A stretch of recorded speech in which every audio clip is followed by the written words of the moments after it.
Hello and welcome to another episode of Locked On Wolves. Today on the show, Donovan Mitchell has been traded to the Cleveland Cavaliers.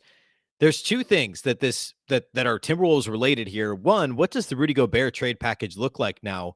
Doesn't the Donovan Mitchell trade make it look even that much more reasonable? And also, how far do the Utah Jazz fall in the Western Conference? We'll cover all that on the show here today. Welcome in. You are Locked On Wolves.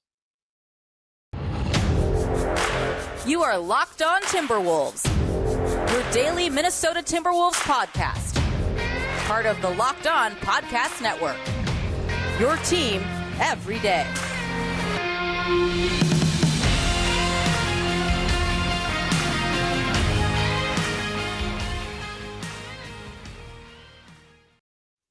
Hello and welcome to the Locked On Wolves podcast, part of the Locked On Podcast Network, your team every day. My name is Ben Beecken. I'm the host of Locked On Wolves. Happy Friday, everybody. Happy weekend. Hopefully you had a fantastic week. A big thank you for making Locked On Wolves your first listen every single day. Locked On Wolves is free and available everywhere, including YouTube, as well as all of your favorite audio platforms. Wherever you like to listen to podcasts, you can find Locked On Wolves. You can also follow on Twitter at Locked On T Wolves and also at Beecken with two B's, two E's, CKEN. All right, as mentioned off the top, I want to talk Donovan Mitchell here for the first, significant portion of the show. Donovan Mitchell was traded on Thursday from the Utah Jazz to the Cleveland Cavaliers. I want to break that down from a Timberwolves perspective, and that'll be most of the show today. There was an NBA, I think it was a GM survey, or I guess it's a combo survey. It's not the NBA.com GM survey, which usually comes out, I think, mid-September. This was a survey that ESPN did with coaches, scouts, and executives. And the Timberwolves were barely mentioned in it. So I want to cover that here at the end of the show. But let's start with Donovan Mitchell. The Donovan Mitchell trade, I mean, it's impossible to look at this without the context of the Rudy Gobert trade, right? Obviously, the Jazz trading superstars in each instance. The Gobert trade to this point is what had apparently, and this makes sense, held up a potential Donovan Mitchell trade and held up a still yet to happen Kevin Durant trade, which likely is not going to happen, at least not before the All-Star, or excuse me, before the trade deadline. Or maybe not even until next summer, or maybe not at all. Who knows? But the Mitchell trade package in comparison to the Rudy Gobert trade package is a lot more similar than you may expect. So first, let's talk about what the Jazz got for Donovan Mitchell. 3 unprotected draft picks and 2 pick swaps. Okay, 3 unprotected draft picks and 2 pick swaps. The Timberwolves gave up 3 unprotected draft picks, 1 top 5 protected draft pick, and 1 pick swap. So effectively, both teams are giving up 5 first-round draft picks. You can talk about Walker Kessler. We'll get to that in a minute. But the Cavs also threw in their first-round pick from this year in Ochai Agbaji. So each team is giving up 5 draft picks in this trade. Yes, the top 5 protected is probably better than the pick swap. So you might give the very slightest edge to the Cavs. But generally speaking, if we put all this in a bucket, each team's giving up 5 picks in this year's first rounder, or another way to say it would be 6 picks. The difference is the Cavs are doing the 2 pick swaps. The Timberwolves are giving that additional first rounder that's guaranteed to the Cavs, or excuse me, to the Jazz, but it's top 5 protected and just the 1 pick swap in the Gobert deal. In terms of players, the Cavs are giving up Colin Sexton, who's going to sign that extension with the Utah Jazz, Lauri Markkanen, and Ochai Agbaji, who's this year's 14th overall pick. So Sexton, Markkanen, and Agbaji. The Timberwolves gave up Malik Beasley, Jared Vanderbilt, Patrick Beverley, Leandro Bolmaro, and Walker Kessler, who's this year's number 22 pick. So the Wolves give up 1 more player. You could argue that the players the Cavs give up are more valuable. I think that's pretty clear, right? The upside that Sexton possesses, he's a 20-plus point per game scorer anyway. And Lauri Markkanen, who is a really good stretch big. And, with the talent level and just sheer quantity of bigs the Cavs already have, it made sense to move on from him, right? I mean, Kevin Love is still there. You've obviously still got Jared Allen and Evan Mobley. So Markkanen, having him was a bit superfluous. So it makes sense to include him in a deal like this. So you could argue that the Jazz are getting a little bit more for Donovan Mitchell than they got for Rudy Gobert. And most people would say that they should have gotten more for Donovan Mitchell than they did for Rudy Gobert. Well, the circumstances aren't the same. I think most people in a vacuum would say, oh, well, yeah, Donovan Mitchell's a superstar. The public court of opinion, if you will, the Twitter sphere, the NBA blogosphere, man, maybe not as much the blogosphere as much as the general NBA Twitter sphere, loves to hate on Rudy Gobert. And Donovan Mitchell, he's Donovan Mitchell, right? He's a 3-time All-Star. We talk about Rudy's accolades as well. 3-time All-Star, he was so good in the bubble, and people see him as one of the faces of the NBA, and rightfully so. He's fantastic. But is he really worth that much more than Rudy Gobert? And again, the trade packages aren't that different. And sure, there's also the conversation of who are the Wolves bidding against for Rudy Gobert services. We don't know. Whereas we know the Knicks were hot on the trail of Donovan Mitchell, among other teams. There are at least 3, 4, 5 teams. Boston, several others that were interested in Donovan Mitchell on some level. And so, yes, there was some known competition for Mitchell's services. So it makes sense. And also given the general consensus that's out there that Donovan Mitchell is a better player than Rudy Gobert, it makes sense that the Jazz would get a little more. But they didn't get a lot more. Again, the pick compensation's virtually the same.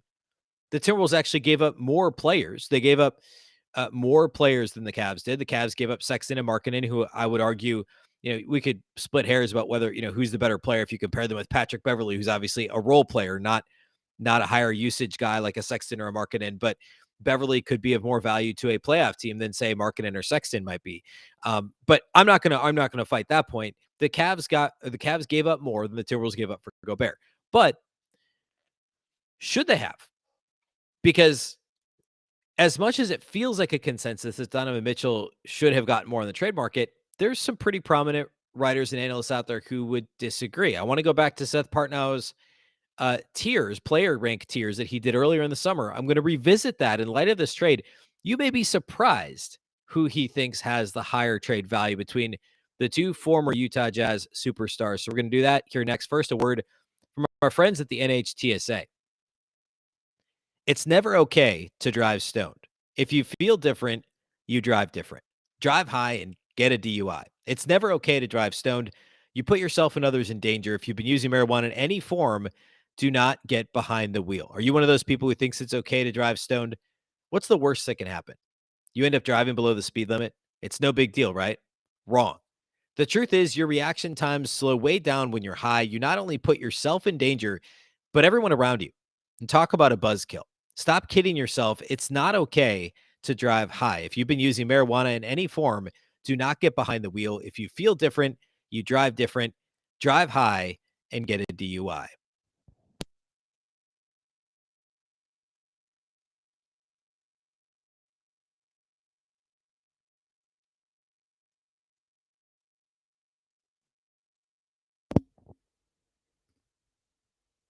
All right, let's talk about the Donovan Mitchell versus Rudy Gobert thing here, because here's the thing. I don't want to turn this into a straight up who's the better player, because that's not fair. Circumstances matter, etc. And also the circumstances of these trades are not the same. I said earlier, you know, the Timberwolves may not have been bidding against very many other suitors for Rudy Gobert services. We don't know. There was some word, obviously it's out there that there were other teams. The Wolves had to have had some intel on that, right? They're not going to give up 5 first-round picks if they didn't think there was a chance that they weren't, that somebody else couldn't come in and land him. Also, Utah didn't have to hit the reset button, right? I think it's pretty clear Danny Ainge wanted to, but he didn't have to. So the Wolves were also, they had to give something to get something, right? But in terms of overall player value, according to somebody who would have a pretty good idea of it, Seth Partnow at The Athletic earlier this summer, we did a couple of shows on this where Timberwolves players rank. He did his top 125 players in the NBA for this year. He did 5 different tiers, sub-tiers within them. Really no controversy with his top 8. There were multiple Timberwolves players included. D'Lo just missed the cut, but Anthony Edwards, of course, Karl-Anthony Towns, Rudy Gobert, all included in the rankings. Or I'm sorry, D'Angelo Russell made it. It was Patrick Beverley, I think, that just missed out. But D'Lo was barely included in the top 125 in this rankings. But at any rate, let's talk about where a couple of former Jazz players ranked in the player tier ranking. So Donovan Mitchell was comfortably in the middle of the players 20 to 40 ranking. Now, Seth, this is over at The Athletic, by the way, so you have to have a subscription to read it, but this was a series that was done, I think it was in July. Yeah, mid-July. And Seth didn't go he didn't rank them 1, 2, 3, all the way up to 125. He did them in tiers. And within the tiers, there's sub tiers, but there aren't specific ranks He goes alphabetical within the sub-tiers. So tier 3 is players 20 up to 40. Donovan Mitchell was found in 3B. So right there in the middle. There are 5 players in 3A, and there are 8 players in 3C. So what? 40 minus 8, so 32. He's somewhere in that like 25 to 32 range is where he's got Donovan Mitchell league wide. And he has a couple of comments on him here that I want to read if I can find where they went about Donovan. He says, so long as he stays in Utah all season, which obviously won't happen, Mitchell could lead the NBA in usage rate. Further prediction, the absence of Gobert will illustrate the difference between a talented on-ball scorer, which Mitchell clearly is, and a franchise-defining superstar. Now, this is the thing with Donovan Mitchell.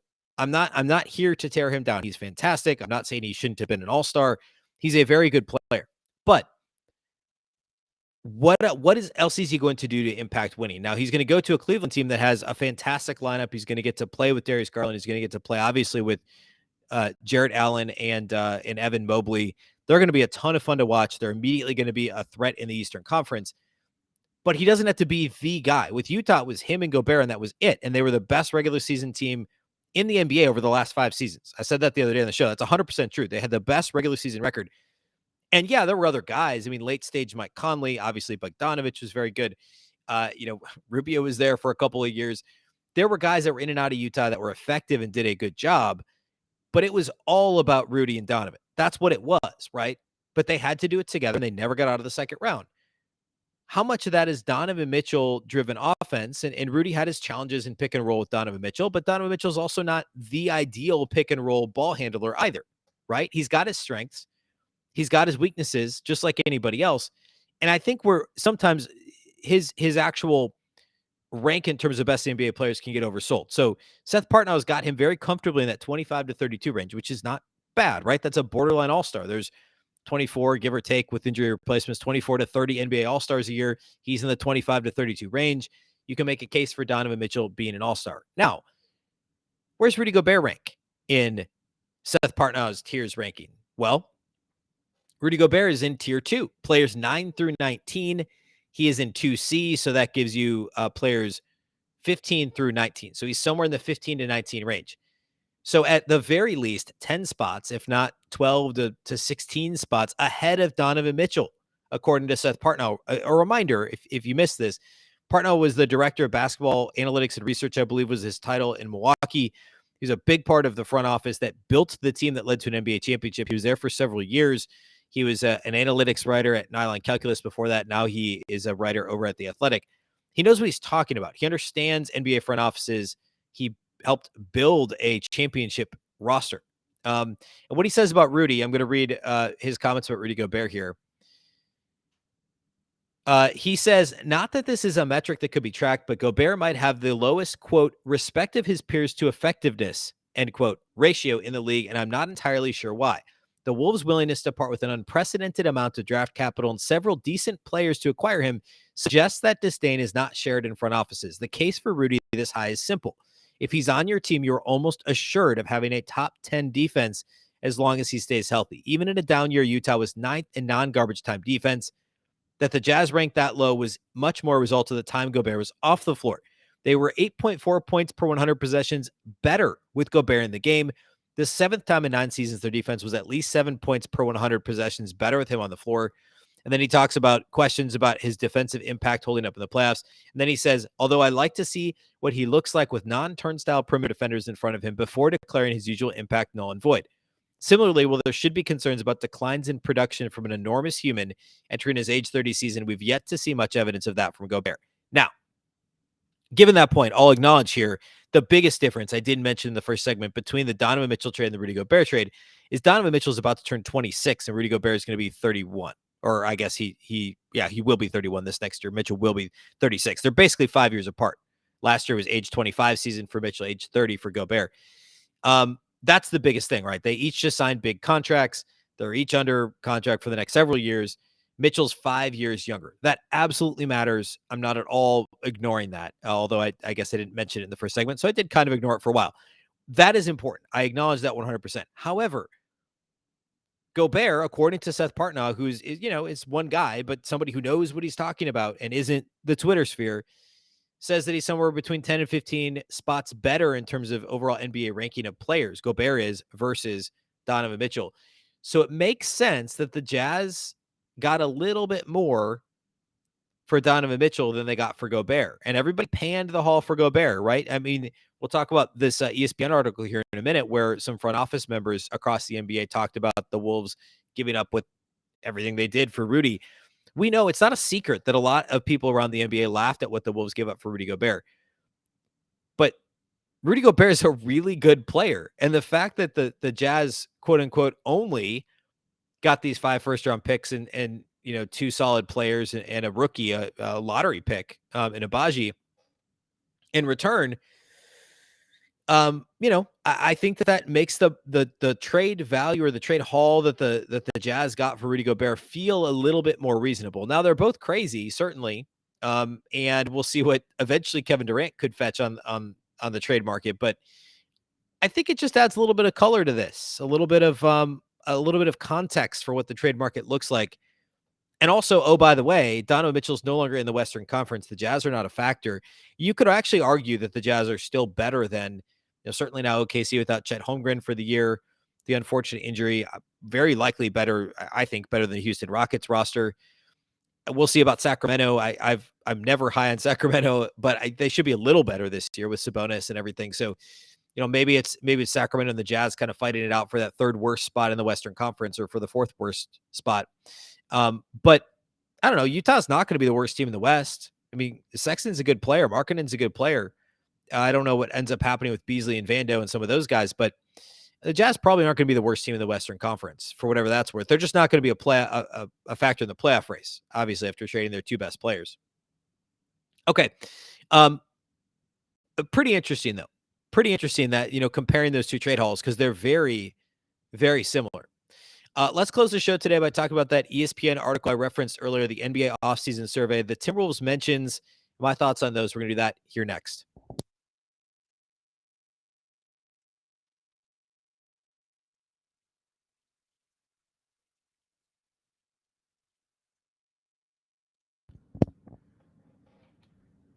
So EveryYearNBA.com does their NBA offseason GM survey. It publishes mid-ish September, so here in the next couple of weeks, kind of right at the start of training camp, and they cover a bunch of things. They have, notes from last year. It's a really comprehensive survey. ESPN conducted their own version. They did a panel of 15 coaches, scouts, and executives, so not quite as clean as 30 NBA GMs or high-ranking front office members. It's a combination of coaches, scouts, and executives, and it's only 15. So there's some weird stuff in here. I'll breeze through some of these before I get to the Timberwolves mentioned. So who's the best player in the NBA? 11 of the 15 voted for Giannis, 3 voted for Steph, and 1 still voted for LeBron, which is aggressive. I mean, you could argue he's a top 10 player still, but arguing he's the best player is probably not, not great. If Kevin Durant hadn't gotten hurt last year, I bet he probably would have been number 1. So I think, having Giannis 1 makes sense. Who will be the best player in 5 years? Giannis still got 7 votes. Luka got 6. Jason Tatum had 2 votes, which surprised me a little. Who will be this year's MVP? Split. Giannis with 5, Doncic with 4, Embiid with 4, and Steph and Ja Morant each got a vote. Who will be the best rookie in 5 years? Paolo and Chet split that, 6 votes each. 2 votes for Jaden Ivey, 1 for Keegan Murray. Which team will Durant be on the day after the trade deadline? 13 people said the Nets. 1 said the Suns. 1 said the Celtics. There's a Mitchell question. That was prior to the Mitchell trade. This, I think, published Wednesday afternoon. Which team had the best offseason? Out of 15 votes, not a single one said the Minnesota Timberwolves. 6 said the Boston Celtics. 2 said the Sixers. 2 said the Jazz because of course, their trade haul for Rudy Gobert. And then 1 each for the Hawks, Clippers, Knicks, Kings, and Wizards. I have no idea what's going on, why you would vote for the Kings as the best offseason over the Timberwolves or the Wizards for that matter, but here we are. Boston was praised, obviously, for adding Malcolm Brogdon. Danilo Gallinari are the 2 biggest ones. I don't know. It says the Jazz received 2 votes for the draft pick haul they received in the Rudy Gobert trade at the Timberwolves. It talks about which team has the worst offseason.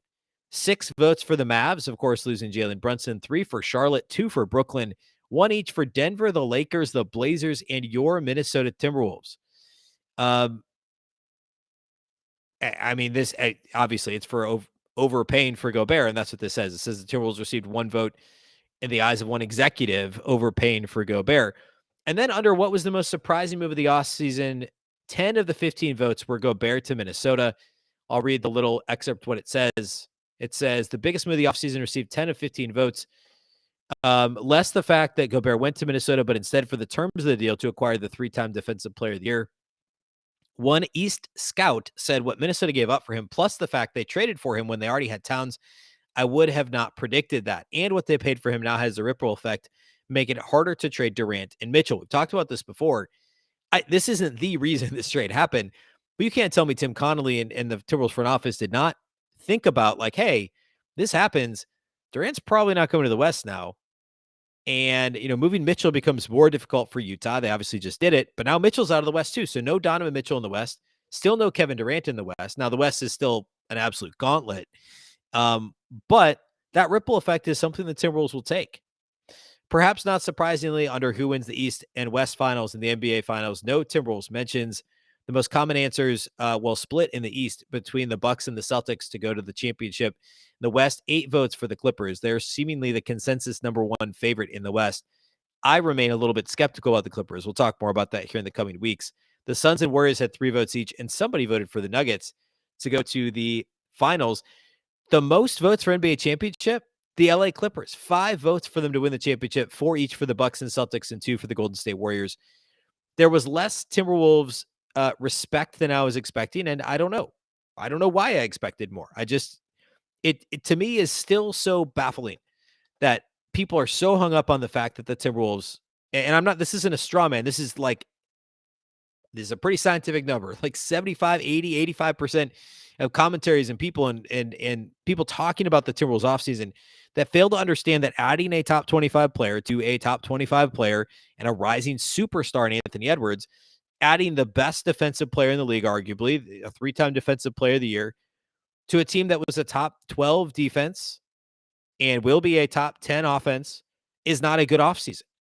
Do we know what the ceiling of this team is? No. It's probably not a championship this year, but assuming Gobert doesn't lose a step, could it be a championship next year? If Anthony Edwards becomes a top 10 player and Ant and Cat if Ant's a top 10 player and Rudy and Cat are both top 25 players, if you have 3 top 25 players, you're a championship contender. You're one of the best 2 or 3 teams in the entire NBA. They're not far off from that. It just takes an ant leap, health from Gobert and Towns, and continued improvement on the edges, which is what Tim Connolly did in Denver to make them a conference finals contender over the last couple of years. So I don't know. I'm not making, we'll get to predictions here in the next few weeks. We'll get to what I think will happen with the Wolves win total, all that stuff. I was pretty accurate last year as well on this. And I feel good about this Wolves team. And I just think we're at this point now where everyone's just kind of decided, well, the Wolves gave up too much for Rudy Gobert, so they had a bad offseason. That's not how this works. I don't know. I mean, we'll see. Everybody loves Evan Mobley. We'll see what the Cavs do in the Eastern Conference. Now, the East is a little bit easier than the West, but I don't know that I like the Cavs roster any more than I like the Timberwolves roster, right? But people are going to praise the Cavs for being aggressive and getting Donovan Mitchell because the perception is that Donovan Mitchell is worth so much more than Rudy Gobert. Ask Seth Partnow about that at The Athletic. Ask a number of other analytically minded front office folks who's the better player, who has the more tangible impact on winning when they're on the floor, Rudy Gobert or Donovan Mitchell. That's something we'll definitely get into here as the season goes on. And obviously things didn't end in the best way between Donovan and Rudy in Utah either. So that could be pretty interesting, obviously in different conferences now, but that kind of that narrative here over the next couple of years, who's going to be better in their new location between Rudy and Donovan Mitchell will be something interesting to keep an eye on. All right, that's all I have for today here on the show. Thanks again for making Locked On Wolves your first listen every day. Of course, you can find this show anywhere. It's free and available everywhere, including YouTube, as well as all of your favorite audio platforms. You can, of course, follow on Twitter at Locked On T-Wolves and at Beecken, and that's with 2 B's, 2 E's, CKEN. We'll, of course, be back on Monday, 3 more episodes next week as we inch ever closer to Media Day and training camp. Of course, the Locked On Wolves podcast is part of the Locked On Podcast Network. Remember, the Locked On Network is your local experts on all the biggest stories. For your second listen, go check out the Ultimate Pro Football Preview 2022. It's an 8-episode extravaganza to get you ready for the NFL season. It starts in less than a week next Thursday night. I believe it's Rams and Bills is the first Thursday night game.